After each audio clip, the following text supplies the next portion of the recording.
അധികാരം ഭരിക്കുകയും അഹങ്കാരം എളിമയുള്ളവരെ വിഴുങ്ങുകയും ചെയ്തിരുന്ന വിശാലമായ പേർഷ്യൻ സാമ്രാജ്യത്തിന്റെ ഹൃദയഭാഗത്ത് ചില വ്യക്തികളുടെ തീരുമാനങ്ങൾ രാഷ്ട്രങ്ങളുടെ വിധി തന്നെ മാറ്റിയെഴുതി.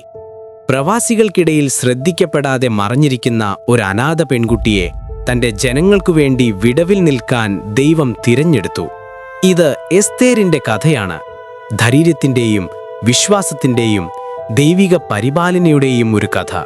ഒരു സ്ത്രീയുടെ ധൈര്യം വിലാപത്തെ സന്തോഷമായും നിരാശയെ വിമോചനമായും മാറ്റിയ കഥ. ദൈവത്തിന്റെ നാമം പരാമർശിക്കപ്പെടാത്തപ്പോൾ പോലും അവന്റെ സാന്നിധ്യവും മാർഗനിർദ്ദേശവും അണിയറയിൽ നിശബ്ദമായി പ്രവർത്തിച്ച കഥ. Stories that shine, truth that grows. Welcome to Joy Seeds.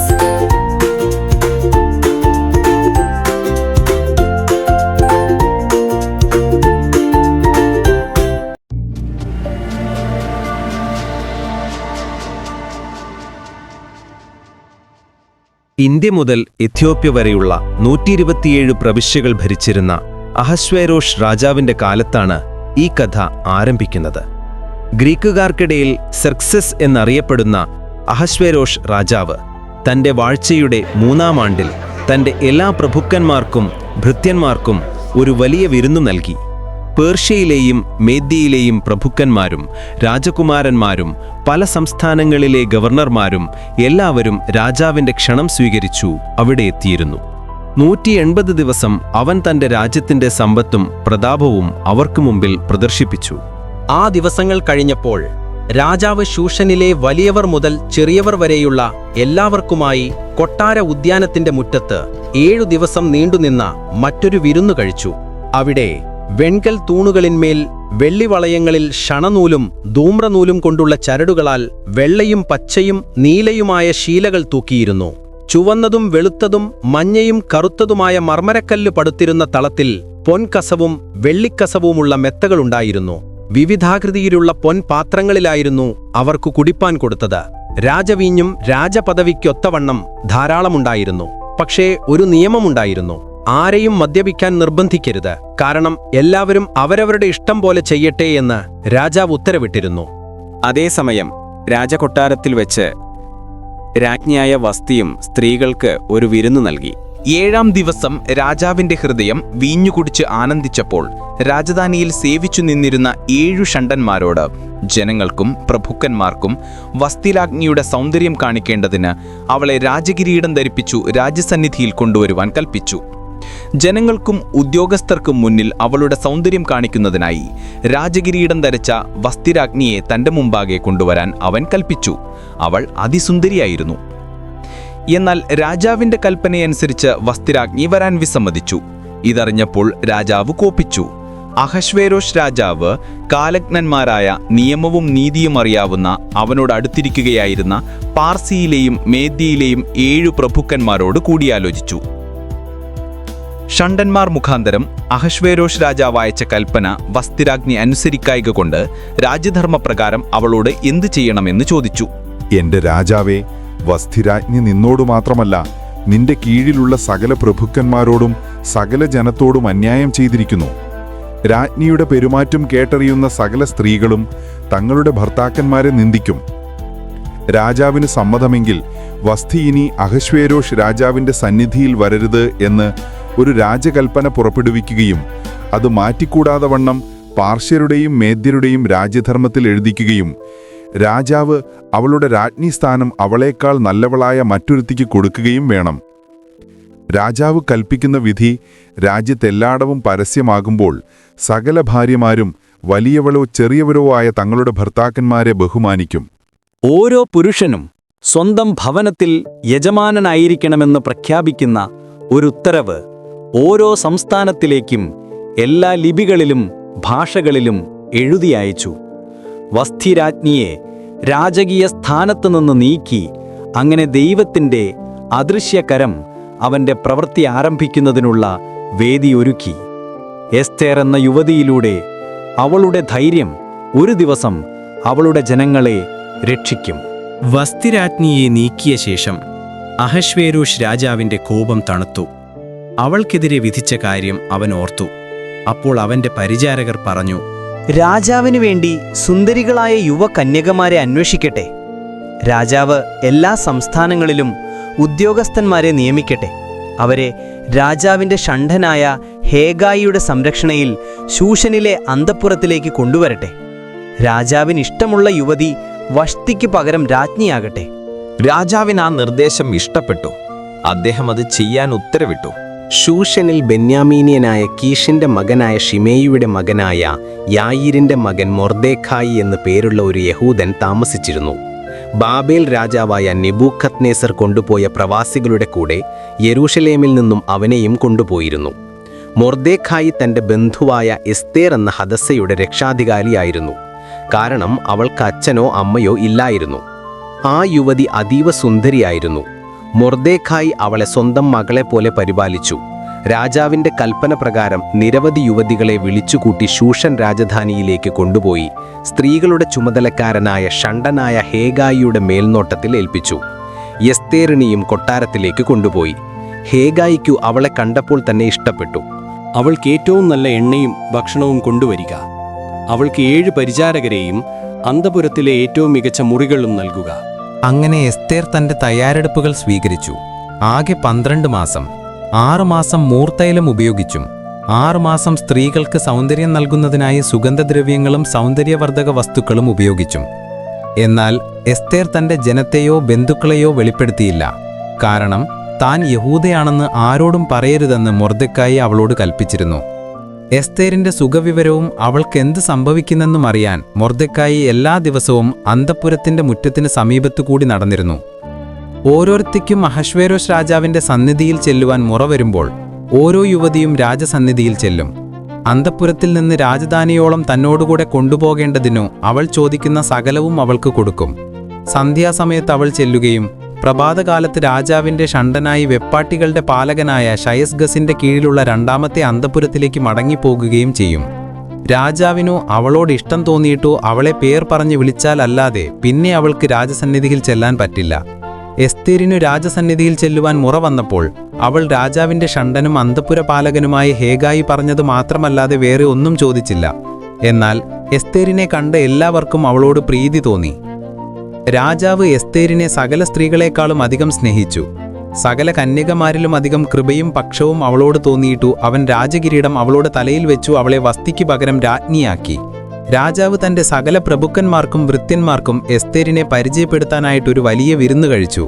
Mordecai കൽപ്പിച്ചതുപോലെ എസ്തേർ തന്റെ കുലവും ജാതിയും അറിയിക്കാതെയിരുന്നു.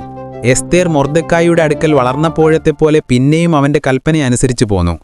ആ കാലത്തും മൊർദെഖായി രാജാവിന്റെ വാതിൽക്കൽ ഇരിക്കുമ്പോൾ വാതിൽ കാവൽക്കാരിലുണ്ടായിരുന്ന 2 ഷണ്ഡന്മാർ ക്രുദ്ധിച്ചു അഹശ്വേരോസ് രാജാവിനെ കയ്യേറ്റം ചെയ്യുവാൻ പദ്ധതിയിടുന്ന കാര്യം അറിഞ്ഞു. അവൻ എസ്തേർ രാജ്ഞിക്കു ഇതിനെക്കുറിച്ച് അറിവ് കൊടുത്തു. എസ്തേർ അത് മൊർദെഖായിയുടെ നാമത്തിൽ രാജാവിനെ ഗ്രഹിപ്പിച്ചു. ഇതിനെക്കുറിച്ച് അന്വേഷിച്ചപ്പോൾ കാര്യം സത്യമെന്ന് കണ്ടു. അവരെ 2 പേരെയും കഴിവിന്മേൽ തൂക്കി കൊന്നുകളഞ്ഞു. പിന്നീട് അഹശ്വേരോശ് രാജാവ് ആഗാഗ്യനായ ഹമ്മേദാഥയുടെ മകൻ ഹാമാനെ സ്ഥാനക്കയറ്റം നൽകി. അവന്റെ സിംഹാസനത്തെ തന്നോടൊപ്പമുണ്ടായിരുന്ന എല്ലാ പ്രഭുക്കന്മാർക്കും ഉദ്യോഗസ്ഥന്മാർക്കും മേലായി ഉയർത്തി. രാജാവ് കൽപ്പിച്ചിരുന്നതുകൊണ്ട് രാജാവിന്റെ സകല ഭൃത്യന്മാരും ഹാമാനെ കുമ്പിട്ട് നമസ്കരിച്ചു. എന്നാൽ മൊർദെഖായി കുമ്പിട്ടില്ല, നമസ്കരിച്ചതുമില്ല. മൊർദെഖായി, നീ എന്തിനാണ് രാജകൽപ്പന ലംഘിക്കുന്നത്? ഞാനൊരു യഹൂദനാണ്. എന്റെ ദൈവമായ കർത്താവിന്റെ മുമ്പിൽ മാത്രമേ ഞാൻ കുമ്പിടുകയുള്ളൂ. അവർ ദിവസം പ്രതി അവനോട് പറഞ്ഞിട്ടും അവൻ ശ്രദ്ധിച്ചില്ല. മൊർദെഖായി തന്നെ കുമ്പിടുന്നില്ല, തന്നെ ബഹുമാനിക്കുന്നില്ല എന്ന് കണ്ടിട്ട് ഹാമാൻ കോപം കൊണ്ട് നിറഞ്ഞു. എന്നാൽ മൊർദെഖായിയെ മാത്രം ശിക്ഷിക്കുന്നത് തന്നെ സംബന്ധിച്ചിടത്തോളം നിസ്സാരമെന്ന് അവൻ കരുതി. പകരം അഹശ്വേരോശിന്റെ രാജ്യത്തുള്ള മൊർദെഖായിയുടെ ജനങ്ങളെ മുഴുവൻ നശിപ്പിക്കാൻ അവൻ തീരുമാനിച്ചു. അങ്ങനെ ഒരു ദിവസം ഹാമാൻ അഹശ്വേരോശ് രാജാവിനോട് പറഞ്ഞു, എന്റെ രാജാവേ, അങ്ങയുടെ രാജ്യത്തിന്റെ പ്രവിശ്യകളിൽ ചിതറിക്കിടക്കുന്ന ഒരു ജനതയുണ്ട്. അവരുടെ നിയമങ്ങൾ മറ്റെല്ലാവരിൽ നിന്നും വ്യത്യസ്തമാണ്. അവർ അങ്ങയുടെ നിയമങ്ങൾ പാലിക്കുന്നില്ല. അവരെ അങ്ങനെ തന്നെ തുടരാൻ അനുവദിക്കുന്നത് അങ്ങയുടെ താൽപ്പര്യത്തിന് ചേർന്നതല്ല. അവരെ എന്തു ചെയ്യണമെന്നാണ് നിങ്ങൾ നിർദ്ദേശിക്കുന്നത്? രാജാവിന് സമ്മതമെങ്കിൽ അവരെ നശിപ്പിക്കാൻ ഒരു കൽപ്പന എഴുതിത്തരണം. എന്നാൽ ഞാൻ കാര്യവിചാരകന്മാരുടെ കയ്യിൽ 10,000 താലന്ത് വെള്ളി രാജഭണ്ഡാരത്തിലേക്ക് കൊടുത്തയക്കാം. രാജാവ് തന്റെ മുദ്രമോതിരം കയ്യിൽ നിന്നൂരി യഹൂദന്മാരുടെ ശത്രുവായ അഗാഗ്യനായ ഹാമാനു കൊടുത്തു. ഈ വെള്ളിയും ആ ജനവും നിനക്കുള്ളതാണ്. നിങ്ങൾക്കിഷ്ടമുള്ളതുപോലെ അവരോട് ചെയ്തുകൊള്ളുക. അങ്ങനെ 1-ാം മാസം 13-ാം തീയതി രാജാവിന്റെ രായസക്കാരെ വിളിച്ചു. ഹാമാന്റെ കൽപ്പന പ്രകാരം ഓരോ സംസ്ഥാനത്തിലെയും ലിപിയിലും ഭാഷയിലും ആ കൽപ്പന എഴുതി. അത് രാജാവിന്റെ മോതിരം കൊണ്ട് മുദ്രവെച്ച് എല്ലാ പ്രവിശ്യകളിലേക്കും സന്ദേശവാഹകർ വഴി അയച്ചു. 12-ാം മാസം 13-ാം തീയതി എല്ലാ യഹൂദന്മാരെയും, ചെറുപ്പക്കാരെയും പ്രായമായവരെയും സ്ത്രീകളെയും കുട്ടികളെയും ഒരു ദിവസം കൊണ്ട് നശിപ്പിക്കുകയും കൊല്ലുകയും നിർമൂലമാക്കുകയും അവരുടെ വസ്തുക്കൾ കൊള്ളയടിക്കുകയും ചെയ്യണമെന്ന് ആ ദിവസത്തിനായി എല്ലാ ആളുകളും തയ്യാറാകേണ്ടതിന് എല്ലായിടത്തും ഉത്തരവിന്റെ പകർപ്പുകൾ വിതരണം ചെയ്തു. രാജാവിന്റെ കൽപ്പന പ്രകാരം സന്ദേശവാഹകർ തിടുക്കത്തിൽ പുറപ്പെട്ടു. ശൂഷനിൽ തന്നെ ആ കൽപ്പന പ്രസിദ്ധമായി. രാജാവും ഹാമാനും മദ്യപിക്കാനിരുന്നു. എന്നാൽ ശൂഷൻ നഗരം അമ്പരന്ന് ദുഃഖത്തിൽ മുങ്ങി. അങ്ങനെയാണ് യഹൂദ ജനതയുടെ മേൽ പതിച്ച ആ കഷ്ടതയുടെ തുടക്കം. സംഭവിച്ചതൊക്കെയും അറിഞ്ഞപ്പോൾ മൊർദെഖായി വസ്ത്രം കീറി രട്ടുടുത്ത് വെണ്ണീർ വാരിയിട്ടുകൊണ്ട് പട്ടണത്തിന്റെ നടുവിൽ ചെന്ന് ഉറക്കെ നിലവിളിച്ചു. രാജാവിന്റെ പടിവാതിൽക്കലെത്തി. എന്നാൽ രട്ടുടുത്തെ ആർക്കും അതിൽ കടപ്പാൻ അനുവാദമില്ലായിരുന്നു. രാജാവിന്റെ കൽപ്പനയെത്തിയ ഓരോ സംസ്ഥാനത്തും യഹൂദന്മാരുടെ ഇടയിൽ മഹാദുഃഖവും ഉപവാസവും കരച്ചിലും വിലാപവുമുണ്ടായി. പലരും രട്ടുടുത്ത് വെണ്ണീരിൽ കിടന്നു. പുരാതന ജൂത സംസ്കാരത്തിൽ രട്ടുടുത്ത് ചാരത്തിലിരിക്കുന്നത് ദൈവമുമ്പാകെ ദുഃഖവും പശ്ചാത്താപവും വിനയവും നിരാശയും പ്രകടിപ്പിക്കാനുള്ള പരസ്യമായ അടയാളങ്ങളായിരുന്നു. എസ്തേരിന്റെ ബാല്യക്കാരത്തികളും ഷണ്ഡന്മാരും വന്നു. അത് രാജ്ഞിയെ അറിയിച്ചപ്പോൾ അവൾ അത്യന്തം ദുഃഖിച്ചു. മൊർദെഖായിയുടെ രട്ടു നീക്കി അവനെ ഉടുപ്പിക്കേണ്ടതിന് വസ്ത്രം കൊടുത്തയച്ചു. എന്നാൽ അവനത് സ്വീകരിച്ചില്ല. അപ്പോൾ എസ്തേർ തന്റെ ശുശ്രൂഷയ്ക്കായി രാജാവ് നിയമിച്ച ഷണ്ഡന്മാരിൽ ഒരുവനായ ഹദാക്കിനെ വിളിച്ചു. മൊർദെഖായിയെ വിഷമിപ്പിക്കുന്നതെന്താണെന്ന് അറിയാൻ കൽപ്പിച്ചു. നീ ചെന്ന് മൊർദെഖായി ഇത്ര ദുഃഖിക്കുന്നത് എന്തുകൊണ്ടെന്ന് അന്വേഷിച്ചു വരിക. ഹദാക്ക് രാജാവിന്റെ പടിവാതിലിന് മുമ്പിൽ പട്ടണത്തിന്റെ വിശാലസ്ഥലത്ത് മൊർദെഖായിയുടെ അടുക്കൽ ചെന്നു. രാജാവ് നമ്മുടെ ജനത്തെ നശിപ്പിക്കാൻ കൽപ്പിച്ചിരിക്കുന്ന കൽപ്പന എസ്തേരിനോട് പറയുക. ശൂഷനിൽ കൊടുത്തിരുന്ന കൽപ്പനയുടെ പകർപ്പ് അവളെ കാണിക്കുക.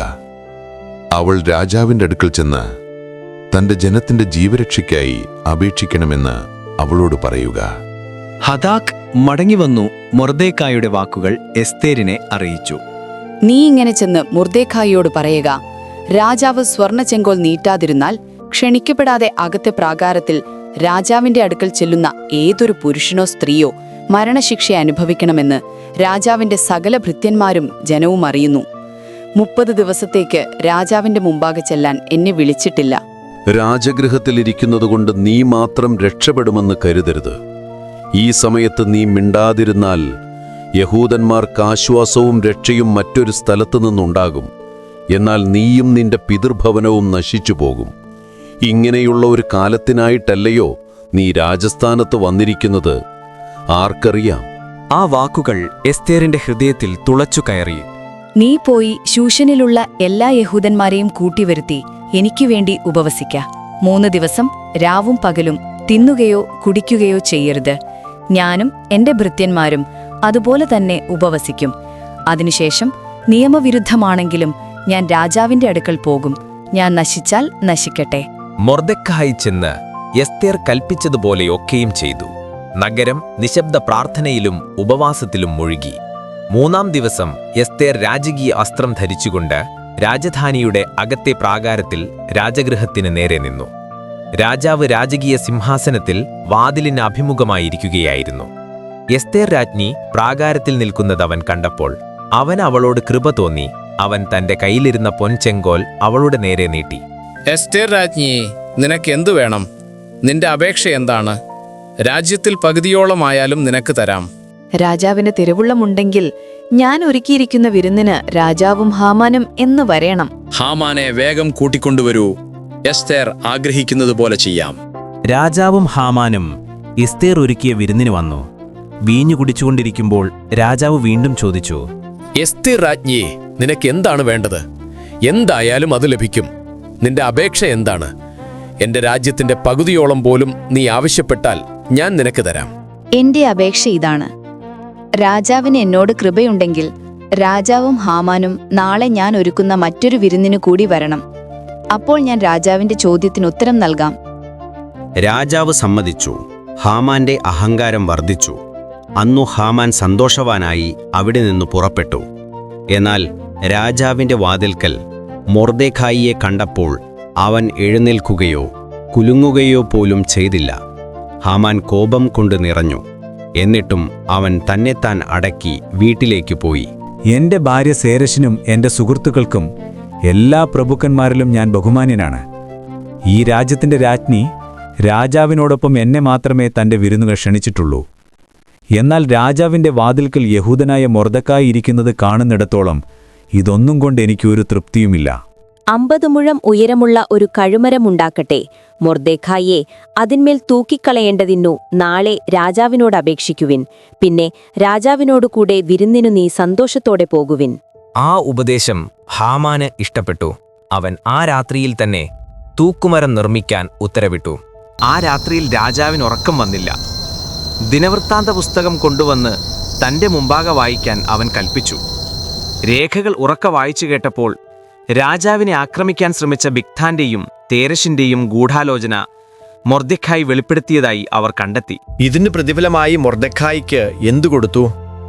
അവനു വേണ്ടി ഒന്നും ചെയ്തിട്ടില്ല എന്റെ യജമാനനെ. അപ്പോഴേക്കും ഹാമാൻ താൻ ഒരുക്കിയ കഴുമരത്തിൽ മൊർദെഖായിയെ തൂക്കണമെന്ന രാജാവിനോട് അപേക്ഷിക്കാൻ വേണ്ടി അവിടേക്ക് വന്നു. ആരാണവിടെ വന്നിരിക്കുന്നത്? രാജാവേ, ഹാമാൻ പ്രാകാരത്തിൽ നിൽക്കുന്നുണ്ട്. അവനെ അകത്തേക്ക് വിളിച്ചു. സുപ്രഭാതം രാജാലേ. വരൂ ഹാമാൻ, എനിക്കൊരു ഉത്തരം തരൂ. രാജാവ് ബഹുമാനിക്കാൻ ആഗ്രഹിക്കുന്ന ഒരു പുരുഷന് എന്തെങ്കിലും കൊടുക്കണമെന്നുണ്ടെങ്കിൽ എന്തു കൊടുക്കുന്നതായിരിക്കും ഏറ്റവും ഉചിതം? അത് താനാണെന്ന് കരുതി ഹാമാൻ ഉള്ളിൽ സന്തോഷിച്ചു. രാജാവ് ബഹുമാനിക്കാൻ ആഗ്രഹിക്കുന്ന ആ ആൾ ഞാനല്ലാതെ വേറെ ആരാകാനാണ്? രാജാവ് ബഹുമാനിക്കാൻ ആഗ്രഹിക്കുന്ന പുരുഷന് രാജാവ് ധരിച്ചുവരുന്ന രാജവസ്ത്രവും രാജാവ് കയറുന്ന കുതിരയും അവന്റെ തലയിൽ വയ്ക്കുന്ന രാജകിരീടവും കൊണ്ടുവരട്ടെ. വസ്ത്രവും കുതിരയും രാജാവിന്റെ അതിശ്രേഷ്ഠ പ്രഭുക്കന്മാരിൽ ഒരുത്തന്റെ കയ്യിൽ ഏൽപ്പിക്കണം. രാജാവ് ബഹുമാനിപ്പാൻ ഇച്ഛിക്കുന്ന പുരുഷനെ ആ വസ്ത്രം ധരിപ്പിച്ചു കുതിരപ്പുറത്ത് കയറ്റി പട്ടണവീഥിയിൽ കൂടെ കൊണ്ടു നടന്നോ.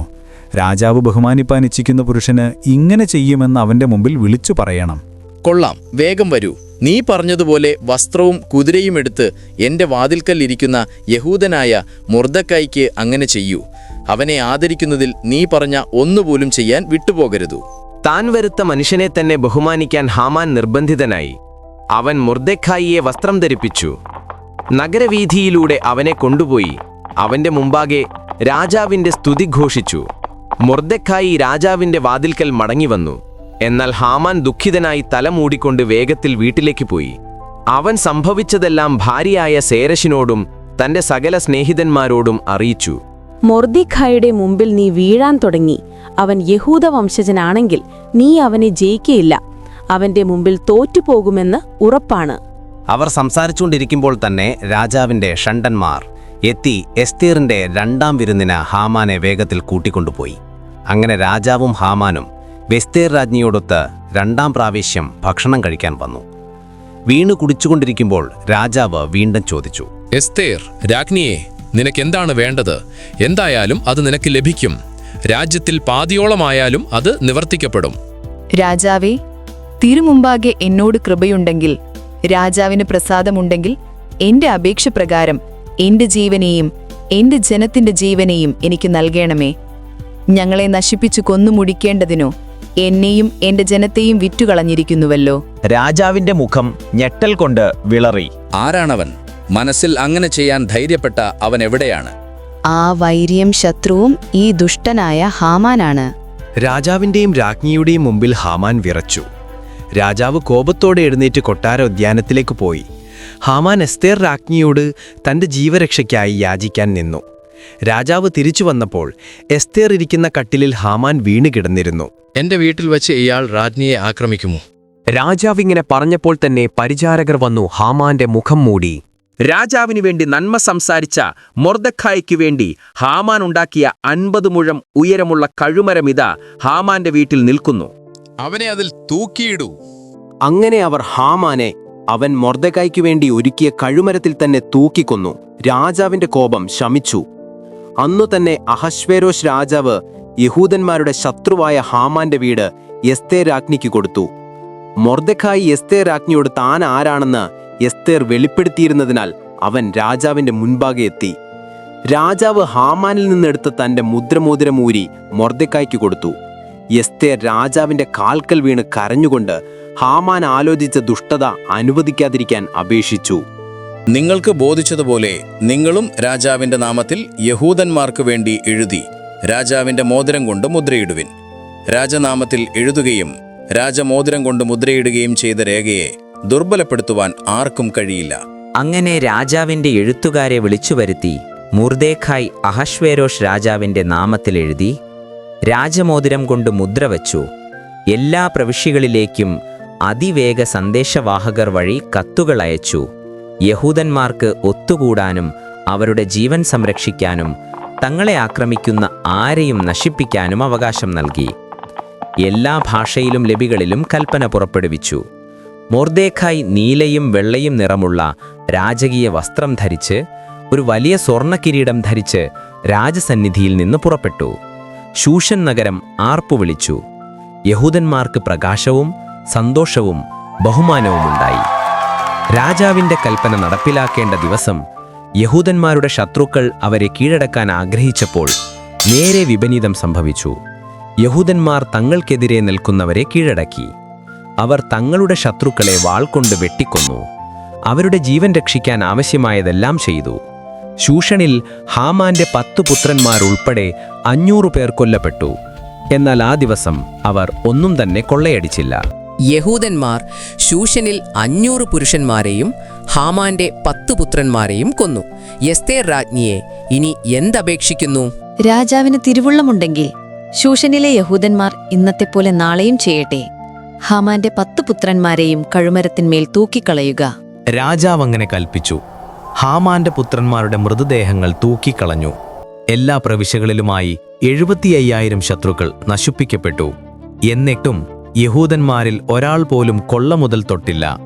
ആദാർ മാസം 14-ാം തീയതി യഹൂദന്മാർ വിശ്രമിച്ചു. അതിനെ വിരുന്നും സന്തോഷവുമുള്ള ദിവസമായി ആചരിച്ചു. മൊർദെഖായി എല്ലാ യഹൂദന്മാർക്കും എഴുത്തുകൾ എഴുതി ആ ദിവസങ്ങൾ വർഷം തോറും ആചരിക്കണമെന്ന് കൽപ്പിച്ചു. അവരുടെ ദുഃഖം സന്തോഷമായും അവരുടെ വിലാപം ആഘോഷ ദിവസമായി മാറിയതെങ്ങനെയെന്ന് ഓർമ്മിക്കാൻ. ഹാമാൻ അവരെ നശിപ്പിക്കാനിട്ട ചീട്ടിനനുസൃതമായി അവർ ആ ദിവസങ്ങൾക്ക് പൂരം എന്ന് പേരിട്ടു. അഹശ്വേരോഷ് രാജാവ് ദേശത്തും സമുദ്രത്തിലെ ദ്വീപുകളിലും കപ്പം കൽപ്പിച്ചു. മൊർദെഖായിയുടെ എല്ലാ ശക്തിപ്രവർത്തികളും അദ്ദേഹത്തിന്റെ മഹത്വവും മേദ്യയിലെയും പേർഷ്യയിലെയും രാജാക്കന്മാരുടെ വൃത്താന്ത പുസ്തകത്തിൽ എഴുതിയിരുന്നു. യഹൂദനായ മൊർദെഖായി സ്ഥാനത്തിൽ അഹശ്വേരോഷ് രാജാവിന് തൊട്ടു പിന്നാലെയുള്ളവനും യഹൂദന്മാരിൽ ഏറ്റവും ശ്രേഷ്ഠനും തന്റെ ജനത്തിന് പ്രിയങ്കരനുമായിരുന്നു. അവൻ തന്റെ ജനതയുടെ നന്മ ആഗ്രഹിച്ചവനും തന്റെ സകല കുടുംബങ്ങൾക്കും വേണ്ടി സമാധാനം സംസാരിച്ചവനുമായിരുന്നു. വിശ്വാസത്തിൽ നിന്ന് ജനിക്കുന്ന ധൈര്യത്തിന് ചരിത്രത്തിന്റെ ഗതി മാറ്റാൻ കഴിയുമെന്നതിന്റെ കാലാതീതമായ ഓർമ്മപ്പെടുത്തലായി എസ്തേറിന്റെ കഥ നിലകൊള്ളുന്നു. ഈ പുസ്തകത്തിൽ ദൈവത്തിന്റെ നാമം ഒരിക്കലും പരാമർശിച്ചിട്ടില്ലെങ്കിലും അവന്റെ സാന്നിധ്യം ഓരോ നിമിഷത്തിലും അനാഥയായ എസ്തേറിന്റെ രാജ്ഞി പദവിയിലേക്കുള്ള ഉയർച്ച മുതൽ ഒരു മുഴുവൻ ജനതയുടെയും രക്ഷ വരെ നീണ്ടുനിൽക്കുന്നു. പ്രശസ്തിക്കോ പ്രതിഫലത്തിനോ വേണ്ടിയല്ല, മറിച്ച് തന്റെ ജനത്തോടുള്ള സ്നേഹത്തിനാണ് എസ്തേർ തന്റെ ജീവൻ പണയപ്പെടുത്തി ആ ദൗത്യമേറ്റെടുത്തത്. മൊർദെഖായിയുടെ വിശ്വസ്തതയും ജ്ഞാനവും അവളുടെ ചുവടുകളെ നയിച്ചു. ദൈവം ദുഷ്ടന്മാരുടെ പദ്ധതികളെ തന്റെ ജനത്തിന്റെ വിജയമാക്കി മാറ്റി. ഇന്നുവരെ പൂരം സന്തോഷത്തോടും നന്ദിയോടും കൂടി ആഘോഷിക്കപ്പെടുന്നു. നിശബ്ദതയിലും അവൻ തിരശീലയ്ക്ക് പിറകിൽ പ്രവർത്തിക്കുന്നു. സാധാരണക്കാരെ അസാധാരണമായ ഉദ്ദേശങ്ങൾക്കായി അവൻ വളർത്തുന്നു. വീഡിയോ ഇഷ്ടമായെങ്കിൽ ചാനൽ സബ്സ്ക്രൈബ് ചെയ്ത് ഞങ്ങളെ സപ്പോർട്ട് ചെയ്യണേ.